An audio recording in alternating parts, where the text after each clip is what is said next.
MP board class 10th में ये math subject का फर्स्ट चैप्टर है जिसका ये सेकंड पार्ट है। इसमें हमें 1.1 एक्सरसाइज प्रश्नावली 1.1 करना है, जो कि फर्स्ट पार्ट में हमने इसके कुछ एग्जांपल्स देखे थे और इसमें कुछ प्रमेय देखी थी। हमने क्या देखा था, यूक्लिड विभाजन एल्गोरिदम और यूक्लिड विभाजन प्रमेयिका। दोनों में हमने क्या फ़र्क जाना था कि अगर जीरो के बाद, जीरो तक हो रहा है कोई क्वेश्चन और उसके बाद वो आगे नहीं बढ़ रहा है, तो वो क्या होगा, हमारा यूक्लिड विभाजन एल्गोरिदम होगा जब हम उसका HCF निकालेंगे। और उसी में अगर भाग हम कर रहे हैं और उसमें अंत में जीरो नहीं आ रहा है, हमारा शेष जीरो नहीं बच रहा है, तो वह हमारा क्या हुआ, यूक्लिड विभाजन प्रमेयिका हुई। तो हम स्टार्ट करते हैं आज के नए दूसरे वीडियो को, जिसमें हमें एक्सरसाइज 1.1 यानी प्रश्नावली 1.1 को डिटेल से समझना है। निम्नलिखित संख्याओं का HCF ज्ञात करने के लिए यूक्लिड विभाजन एल्गोरिथम का प्रयोग कीजिए। हमें ये 3 क्वेश्चन दिए हैं, इनमें हमको क्या यूक्लिड विभाजन एल्गोरिथम का यूज़ कर हमें इसे सॉल्व करना है। इनमें क्या करना है, हमको HCF ज्ञात करना है। तो इसमें HCF ज्ञात करते हैं।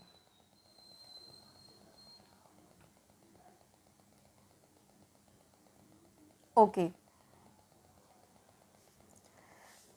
फर्स्ट क्वेश्चन क्या है हमारा फर्स्ट क्वेश्चन है 1.135 और 225 के बीच का LCM निकालना है। तो हमने ये कल ही पढ़ा था कि जब हम HCF निकालेंगे तो हम सबसे पहले क्या देखेंगे कि जो हमें संख्या दी हुई है उसमें बड़ा क्या है। तो हमारे इन दोनों में बड़ा कौन सा है, हमारा ये वाला संख्या बड़ी है, यानी कि 225 इज़ ग्रेटर देन 135। और हम ये भी जानते हैं कि जब ये बड़ा है तो ये हमारा A कहलाया और ये हमारा B कहलाया, जो कि हमने सॉल्व किया है। A equal to B Q plus R. जो हमारा Q रहता था वो हमारा भाग रहता था और हमारा जो R रहता था वो हमारा क्या, शेष रहता था। तो हम इस क्वेश्चन को सॉल्व करेंगे। क्या देखते हैं हम कि हमने जब 135 को 225 से क्या किया, भाग दिया, तो ये हमारा सबसे पहले एक बार में जाएगा 135, एक जा 135। तो हमारा ये जब हम माइनस करेंगे तो हमारा 90 शेष बच रहा है। 90 हमारा क्या हुआ, जीरो नहीं हो रहा। क्यों? क्योंकि हमें जीरो लाना है और यूक्लिड विभाजन एल्गोरिथम में जीरो लाना ही हमारी अंतिम चरण होता है। अब हमने इसमें नेक्स्ट क्या करना है कि जो ये है हमारा, जो ये संख्या रहेगी, इसको हमें वापस से इधर पे इसका भाग देना है। तो 135 को हमने फिर से भाग के लिए लाए और ये भी हमारा 90 का एक से ही भाग जा रहा है। तो हमारा माइनस करने पर 45 बचा और 45 में हमने फिर वापस से इसी का भाग देंगे 90 का। 90 का हम जब भाग देंगे तो 45 45 इंटू 2 कितना हो रहा है हमारा, 90 हो रहा है, 90 हो रहा है। तो हमारा शेष कितना बचा, जीरो बचा। फ्रेंड, ये हमारा आखिरी जो जीरो बचा, ये हमारा क्या है, एल्गोरिथम जो हमने सॉल्व करना है। इसमें हमें यूक्लिड विभाजन एल्गोरिदम में हमारा शून्य आना चाहिए और शून्य हमारा आ गया, ये हमारा शेष है। तो हमारा जो HCF है वो हमारा क्या हुआ, 45 हुआ। ठीक है, क्यों? क्योंकि हमारे 45 से भाग देने पर हमारा शून्य बच रहा है। तो हमारा 45 क्या कहलाया, हमारा 45 इसका HCF कहलाया। अब ये तो हमारी, इसको हमें सॉल्व कैसे करना है कि हमें ये जो हमने सॉल्व किया है इसको हमें यहाँ पे लिखना है। कैसे लिखना है, यूक्लिड विभाजन एल्गोरिथम। ओके, किसका करा हमने, 225 का इक्वल टू 135 इंटू 1 प्लस 90, जो हमने ये देखा था A equal to B Q plus R. तो हमने वैल्यू पुट कर दी, ये हमारा A है, ये हमारा B है, ये हमारा Q है और ये हमारा शेष जो है R है। तो हमने इसको लिखा 90। इससे हमें क्या पता चला कि R is not equal to 0।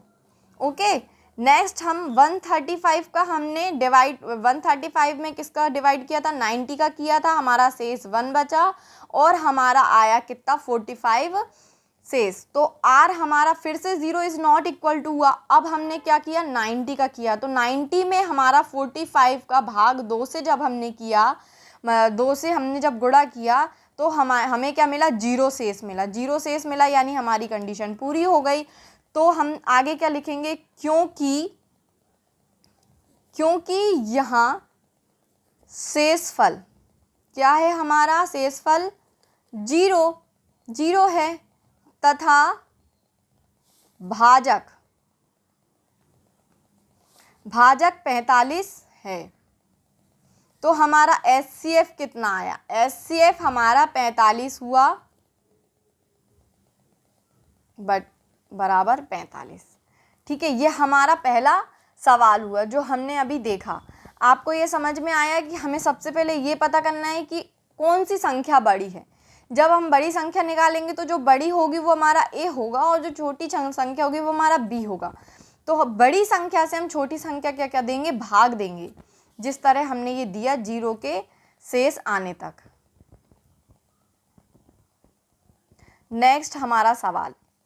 Next सवाल है हमारा दूसरा कि हमें 196 और 38220 दिया हुआ है। अब इसमें हमें संख्या बड़ी निकालना है। तो हमारी बड़ी संख्या कौन सी है? 38,220 हमारी बड़ी संख्या हुई और 196 हमारी छोटी संख्या हुई। तो अब हम इसमें क्या करेंगे? इसमें हमारा नेक्स्ट ये काम होगा कि हमको इसको भाग देना है। किसको? 38220 को हमें क्या करना है? भाग देना है 196 से। जब 196 से भाग देंगे तो 196 हमारा क्या होगा? 196 में हम 1 का ही देंगे। क्यों? क्योंकि 382 में अगर हम 2 का या उससे ज़्यादा का देंगे तो वो क्या हो जाएगा? हमारा बड़ा कहला जाएगा। जब हम 196 का भाग देंगे, 196 1 जा 196 माइनस करेंगे तो हमारा क्या आ रहा है? 186 आ रहा है। हम इस 2 को नीचे लेकर आएंगे तो 2 और 196 9 जा हमारा क्या होता है? 164। जब हम इसका माइनस करेंगे तो 98 आएगा और हम इस 0 को यहाँ अगर उतारेंगे तो 0 आ जाएगा। 196 का जब हम 5 में गुणा करेंगे तो 980 हमारा आ रहा है और ये हमारा शेष आ गया क्या? 0। यह हमारा कंप्लीट हो जाता है। यह हमें क्या पता चलता है कि हमारा शून्य जब बचा, शेष हमारा शून्य जब बचेगा तो ये हमारा क्या कहलाया? यही हमारा HCF होगा, यूक्लिड विभाजन एल्गोरिथम का। अब इसको हमें लिखना क्या है? ये हम बहुत अच्छे से जानते हैं। इसको कैसे लिखा जाता है कि यूक्लिड विभाजन एल्गोरिथम से 38220 बराबर जो हमारा आया 196। हमारा देखिए 196 ही है HCF। तो हम 196 इंटू में हम क्या लिखेंगे? हमारा जो Q आया, Q क्या आया हमारा? 195 और हमारा शेष कितना आया? 0। तो हमें यहाँ से क्या पता चलता है कि क्योंकि यहाँ शेषफल हमारा शेषफल क्या आया? 0 आया तथा भाजक क्या आया हमारा? क्या था? 196 है। तो हमारा HCF 196 38220 बराबर 196 होगा। ठीक है, समझ में आया? सेकंड क्वेश्चन और फर्स्ट क्वेश्चन दोनों सेम है। हमें सबसे पहले संख्या कौन सी बड़ी है ये निकालना है और फिर उसके बाद में हमें उसका भाग देना है और इस तरह से हमें इस चीज़ को लिखना है जिससे हमारे नंबर एक भी ना कटें। ओके, नेक्स्ट हमारा थर्ड क्वेश्चन क्या है?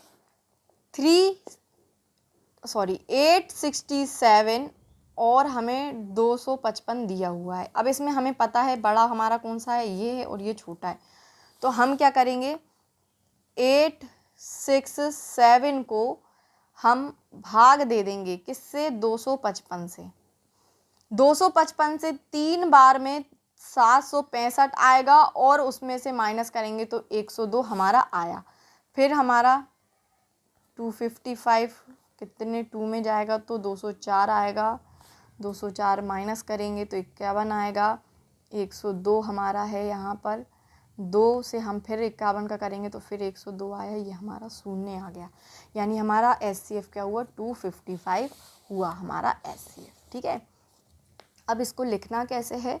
यूक्लिड विभाजन एल्गोरिथम से 867 बराबर 255 into 3 plus 102 R is equal to 0। R is not equal to 0। हमने जब ये पहली बार करा तो हमारा 0 नहीं आया। फिर हमारा 255 का हमने फिर से किया, क्या आया हमारा 102 में 2 बार किया मगर फिर भी हमारा नहीं आया और 51 हमारा शेष बच गया है। R is not equal to 0। Next हमारा 102 से हमने किया, फिर ये वाला लिया था, फिर 51 से हमने जब भाग दिया तो 2 बार गया। 51 इंटू 2 102 होता है और हमारा शेष क्या आया 0 आया, यानी आर इक्वल टू 0। क्योंकि हम क्या लिखेंगे आगे, क्योंकि यहाँ शेषफल 0 है तथा भाजक 51 है, तो HCF 867 255 का क्या होगा 51 भाजक होगा। ठीक है, अब हमारा जो नेक्स्ट क्वेश्चन देखते हैं। हमारा नेक्स्ट क्वेश्चन क्या आया प्रश्नावली 1.1 का, कि दर्शाइए कि कोई भी धनात्मक विषम, धनात्मक विषम मतलब विषम हम जानते हैं ऑड मतलब कि जो 2 से भाग नहीं जाते, वो धनात्मक विषम पूर्णांक क्या दिया है 6q+1 या 6q+3 या 6q+5 के रूप का होता है, जहाँ q कोई पूर्णांक है। q क्या है हमारा कोई पूर्णांक है। तो हमें इसमें ये बताना है कि धनात्मक विषम को हमको क्या करना है, यहाँ पे दर्शाना है।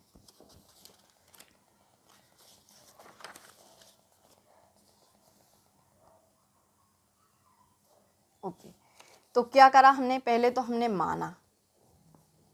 माना ए एक धनात्मक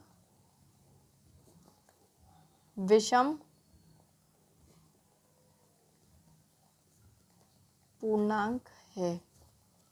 ठीक है, तथा b क्या है हमारा 6 है। हमने देखा था कि b हमारा क्या था 6 था। ठीक है, जो भी हमारा मतलब होता है क्या रहता है कि जो भी हमारे आगे दिया रहेगा, ये हमारा b कहलाया, हमने पढ़ा था a इक्वल टू BQ+R, ये हमारा q है और ये हमारा r है। ठीक है, तो हमें 6 जो है हमारा 6, देखो तीनों में हमारे 6 दिया हुआ है, तो ये हमारा क्या कहलाया, ये हमारा क्या कहलाएगा b कहलाएगा। ठीक है, तो हमने यहाँ पे B6 लिया और इसके पहले के जितने भी अक्षर रहेंगे वो हमारे क्या कहलाएंगे R कहलाएंगे। 6A Q हमारा शेष R आया और R हमारा क्या है 0 1 2 3 4 और 5, ये हमारे क्या कहलाए R कहलाए। ये हमें कैसे पता चला, हमें B से पता चला। B की जितनी भी वैल्यू रहेगी, जितनी भी पावर रहेगी, उसके आगे के जितने भी नंबर, जितनी भी संख्या कहलाएंगी वो सारी की सारी हमारी R कहलाएंगी, मतलब हमारी क्या कहलाएंगी शेष कहलाएंगी। ठीक है, नेक्स्ट हम क्या करेंगे, हमने लिखा यूक्लिड विभाजन प्रमेयिका से हम कर रहे हैं, प्रमेयिका द्वारा। तो हमारा a क्या है, a है हमारा 6q+r, जहाँ r क्या है 0 1 2 3 4 और 5। ठीक है, जब हमारा ये है तो a संख्याओं में है ना। अब हमें क्या करना है, हमें ज़्यादा कुछ नहीं, हमें r की जगह ये जो हमारी आई हुई हैं वैल्यूज़, r की जगह हमको रखना है। तो हमने सबसे पहले 0 रखा, तो हमारा क्या आया 6q, फिर क्या आया 6q+1, फिर क्या आया 6q+2, फिर 6q+3, 6q+4, 6q+5 के रूप में हो सकता है। ये क्या है, हो सकता है ना। अब क्या है, हमें ये पता चला कि हमें विषम, हमारा क्या था धनात्मक विषम पूर्णांक। धनात्मक विषम पूर्णांक मतलब कि जो 1 में है, देखिए ये तो 1 में है ही, ये 2 से भाग नहीं जा रहा, ये भी 2 से भाग नहीं जा रहा, ये भी 2 से भाग नहीं जाएगा। क्यों, क्योंकि यहाँ पे 1 3 और 5, ये सारे के सारे हमारे क्या हैं, विषम हैं। तो ये तो हमारे विषम हो गए। लेकिन देखिए 6q, अगर हम इसमें से 2 को बाहर निकाल लें तो हमारे पास क्या बचा, 3q बचा। फिर हमने यहाँ पे 6q + 2 में से 2 को बाहर निकाला तो 3q + 1 बचा। फिर हमने cq प्लस में से 4 का करा तो 2 को हमने फिर बाहर निकाला तो 3q + 2 बचा हमारे पास। ठीक है, जब हमारे पास ये बचा तो हमें इससे क्या पता चला कि हम ये सारे के सारे क्या हो रहे हैं, 2 से भाग जा रहे हैं, 2 से विभाजित हो रहे हैं।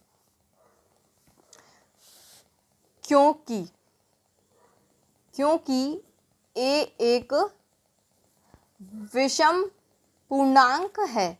क्या है, a एक विषम पूर्णांक है। यह 6q + 2 या 6q + 4 के रूप का नहीं हो सकता। क्यों नहीं हो सकता, हमने आपको बताया है कि ये सारे के सारे 2 से क्या हो रहे हैं, 2 से क्या हो रहा है, मल्टीप्लाई हो रहे हैं, 2 से गुणा हो रहे हैं। तो जो 2 से गुणा होता है वो हमेशा क्या होता है, सम होता है। लेकिन हमें हमारे प्रश्न क्या है हमारा कि धनात्मक विषम पूर्णांक हमें निकालना है। तो ये तीनों तो हो नहीं सकते बिल्कुल भी। क्यों, क्योंकि ये तीनों के तीनों 2 से डिवाइड हो रहे हैं ना, 2 से विभाजित हो रहे हैं। आप चाहें तो याद रखने के लिए यहाँ लिख लीजिए कि क्योंकि ये तीनों 2 से विभाजित होते हैं। ठीक है, अतः कोई धनात्मक पूर्णांक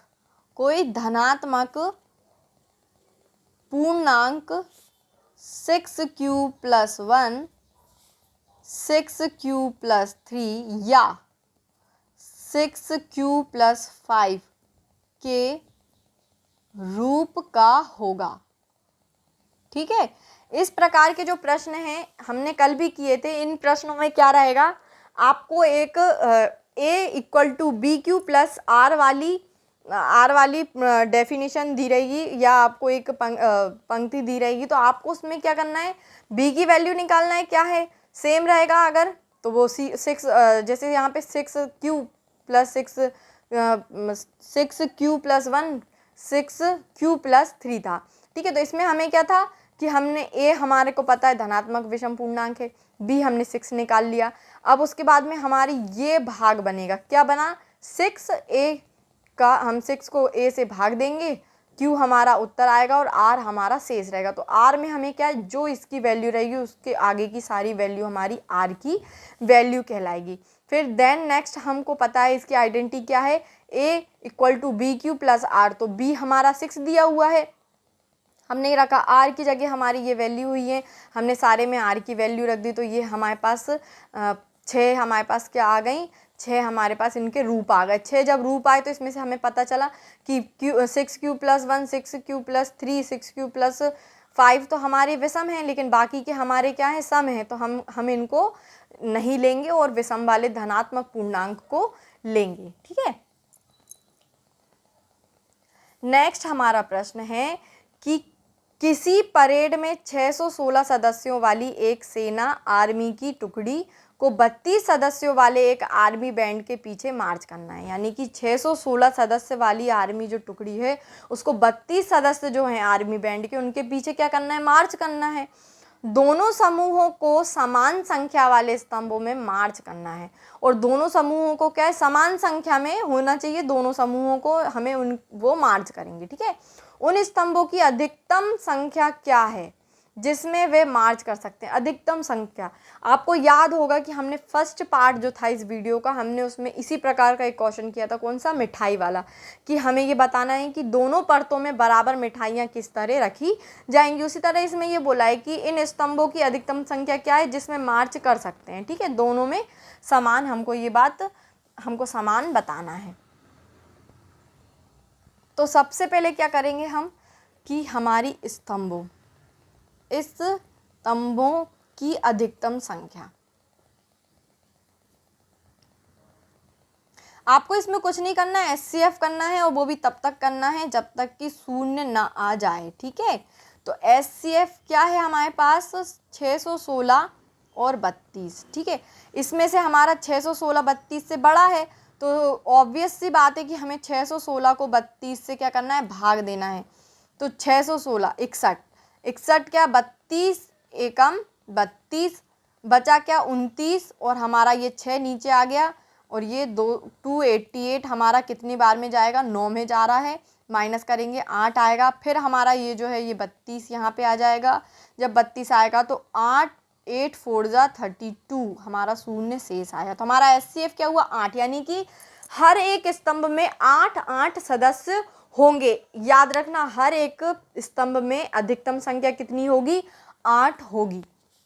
नेक्स्ट हमारा मेथड क्या रहेगा कि यूक्लिड विभाजन एल्गोरिथम से 616 बराबर 32 इंटू 19 प्लस 8, आर हमारा इज़ नॉट इक्वल टू 0, लेकिन हमारा 32 में जो हमने 8 का भाग दिया था 4 से और हमारा शून्य शेष बचा, तो इससे हमें क्या पता चला कि आर बराबर 0, क्योंकि यहाँ शेषफल कितना है हमारा 0 है, और 0 के बाद हम आगे इसे हल नहीं करते हैं, और हमारा यही क्या हो जाता है, हमारा हो जाता है यूक्लिड विभाजन एल्गोरिदम। इसका भाजक कितना है, इसका भाजक है 8, ठीक है। HCF हमारा कितना आया 616 32 का 8। अगर आपको इसमें थोड़ा समझ में नहीं आ रहा है तो मैं जैसे जैसे बोलती हूँ आप वैसे वैसे अगर लिखेंगे तो आपको ये चीज़ अच्छे से समझ में आएगी। पहले जैसे मैंने ये सॉल्व किया तो आप पहले इसको सॉल्व करो, फिर थोड़ी जगह छोड़कर इसको यहाँ पे अलग थोड़ा दूर जाके लिखें। क्योंकि मुझे यहाँ पे रिकॉर्डिंग करने में दिक्कत हो रही है, इसलिए यहाँ पे थोड़ी खिचड़ी सी बन गई है, ठीक है। लेकिन आप पहले इसको यहाँ लिख लीजिए, फिर इसको यहाँ पे लिख लीजिए, तो इससे आपको क्या होगा, समझने में और हल करने में आसानी होगी।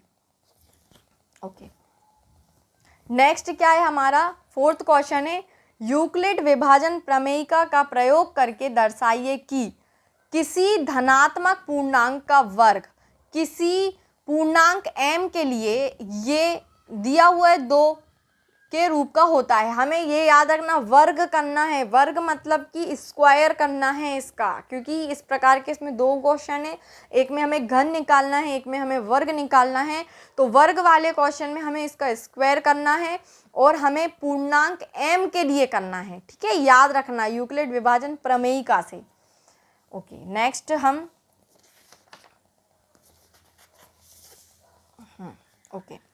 क्या है, हम सबसे पहले क्या करेंगे, माना ए एक धनात्मक पूर्णांक है, ठीक है। ए क्या है, धनात्मक पूर्णांक है। यदि b 3, तो b हमको क्या दिया है, 3 दिया हुआ है। हमने देखा है यहाँ पे कि हमें क्या क्या दिए हुआ है, 3m और 3m + 1। ये मैंने आपको बताने के लिए किया है, क्वेश्चन में नहीं लिखना है इसे, सॉल्यूशन में। तो 3 जो हमारा क्या हुआ, b हुआ। हमें पता चल गया इससे कि हमारे पास r की वैल्यू क्या क्या है, ठीक है, 0 1 2। नेक्स्ट हम क्या करेंगे, हमें r की वैल्यू क्या पता चली, 0 1 2। तो हम जो हमारे पास इक्वेशन होती है a = bq + r की, उसमें हम इनको रखेंगे। तो हमारे पास a की पहले क्या वैल्यू आ गई 3q, दूसरी क्या आ गई 3q + 1, तीसरी क्या आ गई 3q + 2 के रूप का ये हो सकता है, ठीक है। अब हम नेक्स्ट केस क्या करेंगे, केस 1 लगाएंगे। इसमें 2 केस होंगे, और 2 क्यों होंगे, क्योंकि हमें 2 वैल्यू दी है, 3m की और 3m + 1 की। तो हमारे पास 2 इसमें बनेंगे, 2 केस करेंगे। तो हमारा जो फर्स्ट केस है उसमें हमने क्या किया, यदि जैसा मैं बता रही हूँ आपको वैसा ही लिखना है, क्योंकि ये सॉल्यूशन इसी तरीके से होगा इसका। a = 3q, ये हमारा आया 3q, ठीक है। अब हम इसका वर्ग करेंगे, तो a का वर्ग बराबर 3q का वर्ग। हमने पहले ही पढ़ लिया था कि इसको हमें वर्ग करना है, हमने इसके प्रश्न में देखा था। तो वर्ग कैसे निकालना है, हमारा 3 3 का क्या होता है 9 होता है, और q का क्या आ जाएगा वर्ग आ जाएगा। जब q का वर्ग आएगा तो हम इसमें से 3 को निकाल लेंगे कॉमन, और हमारा क्या बचा 3q स्क्वायर बचा। ठीक है, ये याद रखना ये पूरे का स्क्वायर है और ये सिर्फ q का स्क्वायर है, और q के स्क्वायर को हमने क्या मान लिया, हमने 3m मान लिया। तो हमारे पास 3m क्या आ गया, m हमारा क्या आ गया q स्क्वायर हो गया हमारा, जहाँ पर हमारा m बराबर 3q स्क्वायर होगा।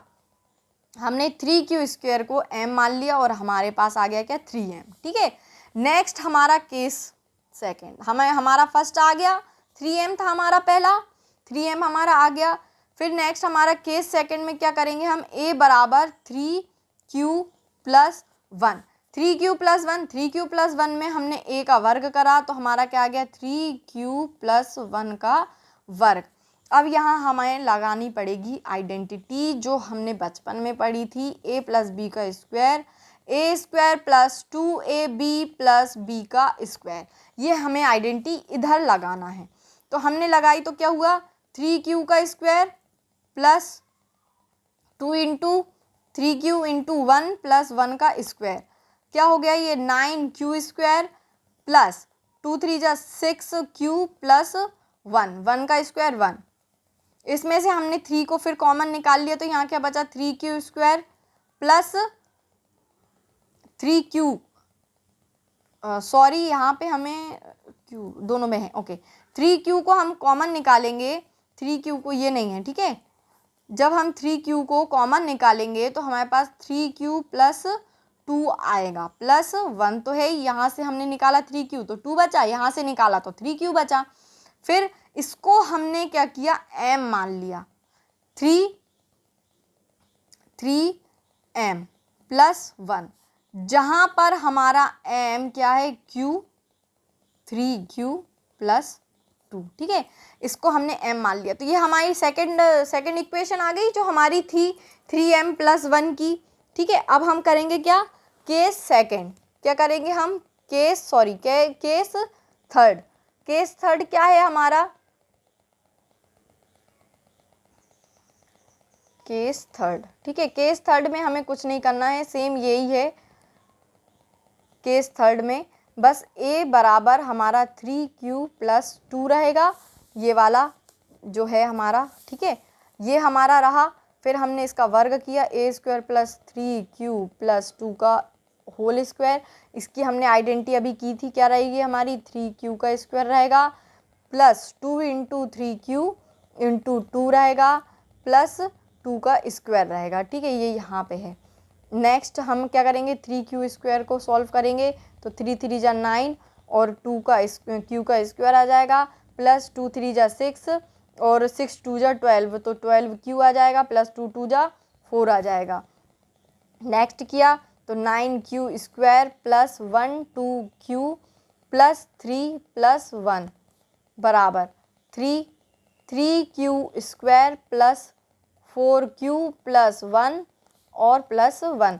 देखिए इसमें से हमने 3 को बाहर कॉमन निकाल लिया तो हमारा क्या आया, ये आया इक्वल टू क्या आया, हमने 3 इतने पूरे को हमने m मान लिया प्लस 1। ठीक है, तो यहाँ पे हमने m किसको माना 3q square plus 4q plus 1 को हमने यहाँ पे m मान लिया तो हमारी ये वैल्यू आ गई। देखिए हमारे जो क्वेश्चन था, हमारे क्वेश्चन में हमें क्या दिया था, एक तो 3m दिया था और दूसरा 3m प्लस 1 दिया था। इसको हमें क्या करना है, इस रूप का लाना था तो हमने लेकर आ गए, 3m भी ले आए हम, 3m प्लस 1 भी आ गया हमारी सेकंड में और थर्ड में भी हमारा 3m प्लस 1 आ गया। ओके, इसके बाद जो हमारा फिफ्थ क्वेश्चन है, फिफ्थ जो क्वेश्चन है, यूक्लिड विभाजन प्रमेयिका का प्रयोग करके दर्शाइए कि किसी धनात्मक पूर्णांक का घन 9m प्लस 1 9m प्लस 8 के रूप का होता है। तो फ्रेंड ये याद रखना कि ये वाला क्वेश्चन आपको सॉल्व करना है। नेक्स्ट वीडियो में मैं इसका सॉल्व बता दूंगी, लेकिन अभी आपको इसको सॉल्व करना है, इसका घन करना है। इन क्वेश्चन का घन सेम यही मेथड रहेगी, बस यहाँ पे जो इक्वेशन स्क्वायर की है आपको यहाँ पे क्यूब की इक्वेशन लगाना है और इसको सॉल्व करना है।